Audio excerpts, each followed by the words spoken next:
Les voitures, interdites de passer par le cours Beria.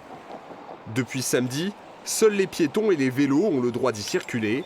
Un peu de calme dans cette rue très fréquentée qui enthousiasme ses passants. Pour le cycliste que je suis, c'est un grand bonheur parce qu'il n'y a pas de trafic, il y a moins de pollution, bien sûr.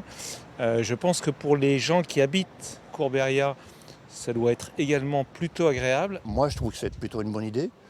C'est-à-dire que j'ai vendu ma voiture parce que je ne pouvais plus stationner dans le quartier. Donc moi, ça ne me pose pas de problème pour la circulation.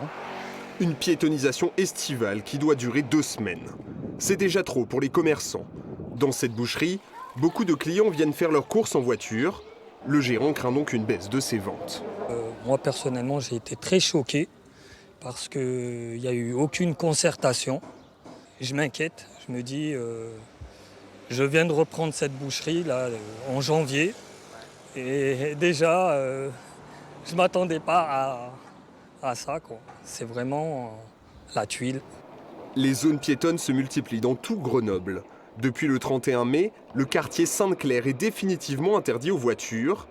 Cet été, les quais de l'Isère et le quartier Championnet seront aussi concernés par ces restrictions les samedis. Ces rues seront-elles entièrement piétonnes dans un futur proche ?